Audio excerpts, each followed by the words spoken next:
छत्तीसगढ़ राज्य आरक्षित वर्ग अधिकारी कर्मचारी फेडरेशन अपनी मांगों को लेकर लंबे समय से लड़ाई लड़ रहे हैं। जहां राजधानी रायपुर के तूता धरना स्थल पर एक दिवसीय सांख्यिकी प्रदर्शन कर राज्य सरकार को ज्ञापन सौंपकर अपनी मांगों को रखा। मांग पूरी नहीं होने की स्थिति में आगे उग्र आंदोलन की चेतावनी भी दी गई है।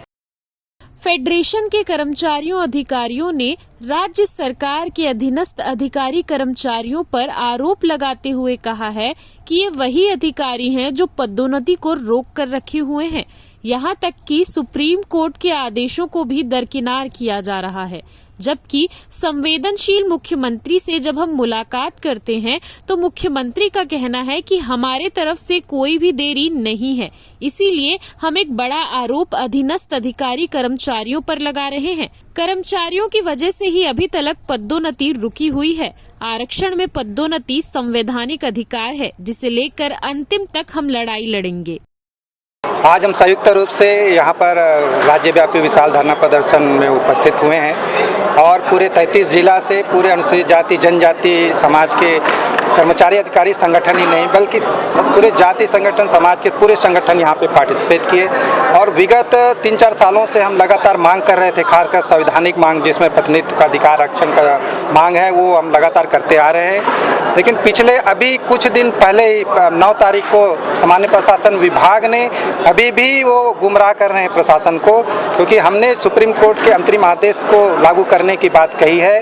वो आज हमें पिंगवा कमेटी की बात बता रहे हैं, वो आज हाई कोर्ट के आदेश को दिखा रहे हैं। जबकि आप जानते हैं न्यायिक सिद्धांत के तहत जब हाई कोर्ट का जो सुप्रीम कोर्ट में चैलेंज हो जाता है तो सुप्रीम हाई कोर्ट का कोई प्रावधान नहीं होता। लेकिन अभी जस्ट हमको कल ही लेटर प्राप्त हुआ है, तो मुझे लगता है कि यहाँ का जो प्रशासन व्यवस्था में जो छत्तीसगढ़ राज्य जो है इतना शांतिप्रिय राज्य है, जहाँ पर हमारे बहुसंख्यक आबादी खासकर ST SC OBC वर्ग के लोग रहते हैं और बड़े भाईचारा के साथ यहाँ पर हम प्रशासन को सहयोग करते हैं। लेकिन जो 20-25 सालों के दौरान लगातार हम उसे एक्सपीरियंस कर रहे हैं कि यहाँ पर जो संवैधानिक अधिकार है उसको लगातार छीना जा रहा है, जिसमें पदोन्नति में आरक्षण का मामला है। आपके 5वीं अनुसूचित क्षेत्र में जो 85 जो विकास खंड है वहाँ पर पेशा कानून को लागू करने की बात है, स्थानीय भर्ती का मामला है, इवन आपका जो बच्चों का है, जो विद्यार्थियों का जो 2.5 लाख की सीमा है वो ख़त्म करना चाहिए, उसके लिए भी सरकार ने कोई विशेष प्रावधान नहीं किया। जबकि आप देखेंगे संवैधानिक रूप से क्रीमी लेयर की सीमा जो 8 लाख तक जा चुकी है, लेकिन छत्तीसगढ़ में अभी भी हम 2.5 लाख तक उसको रोक के रखे हैं। तो ऐसे बहुत सारी मांगे हैं। तो आज मैं आप मीडिया के माध्यम से मैं शासन प्रशासन में बैठे हुए जो हम नेतृत्व कर रहे हैं उनको आज भी मैं अपील करना चाहूँगा कि हमारी मांगों को संवेदना से ले और ऐसे अधिकारियों को जो मंत्रालय चला रहे हैं, प्रशासन चला रहे हैं, जो कानूनों की धज्जियाँ उड़ा रहे हैं, जिसका इंटरप्रिटेशन करने से उनके साथ संवैधानिक रूप से कानूनी तौर पे उन पर कार्रवाई करे।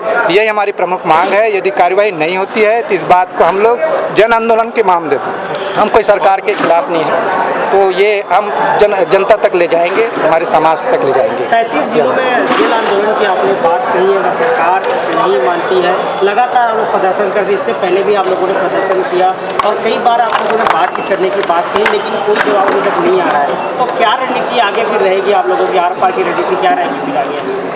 सरकार की तरफ से जवाब नहीं आ रही, ऐसा नहीं कह सकते। जैसे मैंने जिक्र किया कि वो सरकार को साथ साथ हम लोग जो यहाँ की जनता या संगठन है उसको भी गुमराह कर रहे हैं। हमारे पास ऐसे रिकॉर्ड है जो अलग अलग कह रही है। इवन जो है पदोन्नति में आरक्षण का मामला सुप्रीम कोर्ट में जो अंतरिम आदेश जारी किया उसको भी ये हाई कोर्ट में जाकर के वहाँ ये कहते हैं कि आप स्टे हटा दीजिए, हम पदोन्नति में लागू कर देंगे।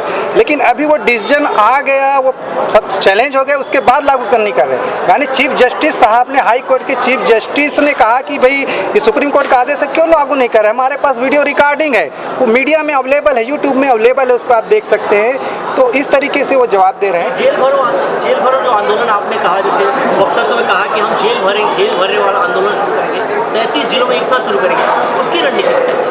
देखिए, जेल भरो आंदोलन का ये मतलब है कि हम ऐसे जो कानूनों का उल्लंघन कर रहे हैं उनके खिलाफ कार्रवाई की मांग करेंगे और जेल उन लोगों से भरना चाहिए जो प्रशासन में बैठ करके कानूनों का खुलेआम उल्लंघन कर रहे हैं। खास करके 5वीं अनुसूचित क्षेत्र में आप देखेंगे, उससे बड़ा अपराध तो यहाँ इस देश में कुछ नहीं हो सकता। जो राज्यपाल के अधिकारों को भी यहाँ खत्म कर दिया गया, जो सुप्रीम अधिकार मिला हुआ है। तो हमारी रणनीति ये है, जेल हम क्यों जाएंगे? जेल जो है वो जाएगा जो यहाँ पर कानूनों को उल्लंघन करके यहाँ शांति भंग करने का प्रयास कर रहे हैं। आगे की क्या रणनीति होगी आपकी? हम केवल संवैधानिक रूप से हमारे समाज के लोगों को जागरूक कर रहे हैं, उनके अधिकारों के प्रति जागरूक कर रहे हैं। उनको किसी के खिलाफ हम कोई भड़काएंगे नहीं, केवल क्योंकि सरकार जो है जनता का होता है, सरकार हमारे होता है, इसलिए उस व्यवस्था में हम पार्टिसिपेट करें और ऐसे लोगों के खिलाफ हम कार्रवाई करने के लिए लोगों को समझाएंगे और भाईचारा के साथ हम कार्य करने के लिए लोगों को जोड़ेंगे। आज इस कार्यक्रम में हमारे मीडिया के सभी साथी जो उपस्थित हुए उनका मैं हार्दिक अभिनंदन करना चाहता हूं कि आप हमारी ये संवैधानिक मांगों को शासन स्तर तक पहुंचाएंगे। निश्चित तौर से ये कोई आंदोलन नहीं था, बल्कि एक प्रकार से शासन को जगाने के लिए, हमारे अधिकारों को बताने के लिए आज एक जगह इकट्ठे हुए कि हमारी मांग संवैधानिक है। अगर पदोन्नति में आरक्षण नहीं होगा तो भर्ती भी नहीं हो सकती है, क्योंकि हम लोग रिजर्व कैटेगरी से आते हैं। तो जब हमारी पद भरी रहेगी तो उस पदों में जो आरक्षित वर्ग कैसे आएंगे? इसलिए माननीय मुख्यमंत्री जी से हमारा करबद्ध प्रार्थना है कि ये संवैधानिक हक की मांग है, आप पदोन्नति में आरक्षण बहाल करिए। माननीय हाई कोर्ट ने भी आपको 3 महीने में नियम बनाने के लिए कह दिया है और ये आदेश, हाई कोर्ट का आदेश जो है वो 16 अप्रैल 2024 को हुआ, 1 साल हो गया। अभी तक आपने उस 3 महीने के गाइडलाइन को भी नहीं पालन किया है। तो शासन अगर पदोन्नति में आरक्षण नहीं देगा तो हमारा विकास नहीं हो पाएगा। अभी तक से 2019 से पदोन्नति हमारी बाधित है। लगभग 40 से 50 हज़ार कर्मचारी रिटायर हो गए और रिटायर होने से उनको ये हुआ कि उनको पेंशन का भी लाभ, जो पदोन्नति वाला जो पेंशन मिलना चाहिए तो वो भी नहीं, कनिष्ठ पद में ही वो रिटायर हो गए। तो शासन से हमारी प्रार्थना है कि हमें आंदोलन के लिए बाध्य ना करें, ये संवैधानिक मांग है। भर्ती भी अभी तक से जो हमारा बैकलॉग सीट खाली है उसको भी नहीं भर रहे हैं। विशेष भर्ती अभियान राज्य बनने के बाद से लागू ही नहीं हुआ है। जब मध्य प्रदेश राज्य था तब ये लागू हुआ था विशेष भर्ती अभियान। तो इस राज्य में भी जो हमारा बैकलॉग पड़ा है और सीधी भर्ती के पदों में ज़्यादा से ज़्यादा सरकार ध्यान दे। इसलिए संविदा से भरने से हमारे सीधी भर्ती के पद प्रभावित हो रहे हैं। राज्य सरकार से निवेदन है इस मुद्दे को त्वरित हल करे। और हम जानते हैं कि संवेदनशील सरकार है और बहुत ही शालीन व्यक्ति आज मुख्यमंत्री है। उनके बातों से ही जब वो बात करते हैं तो हमें भरोसा होता है। लेकिन हमारे माननीय मुख्यमंत्री से निवेदन है कि अपने अधिकारियों को इस विषय पे बैठ के गंभीरतापूर्वक निर्देश जारी करें। पदोन्नति में आरक्षण देना कोई बड़ी बात नहीं है, राज्य का विषय है, सरकार को करनी चाहिए। आरक्षण, स्थानीय भर्ती, फर्जी जाति प्रमाण पत्र धारियों के खिलाफ कार्रवाई को लेकर अनुसूचित जाति जनजाति वर्ग के अधिकारी कर्मचारी के साथ छत्तीसगढ़ के सभी समाज आरक्षित वर्ग के इकट्ठा हुए थे।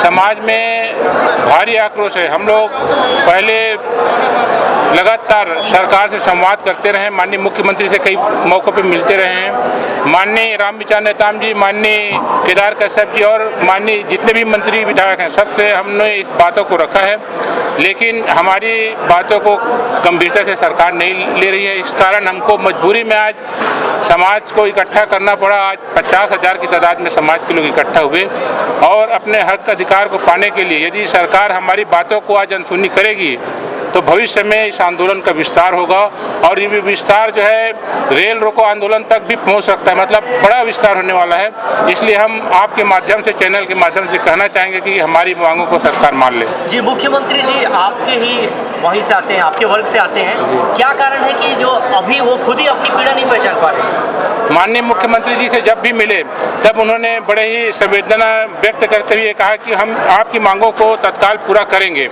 लेकिन पता नहीं बीच के जो अधिकारी हैं शायद वो उन्हें गुमराह करते होंगे।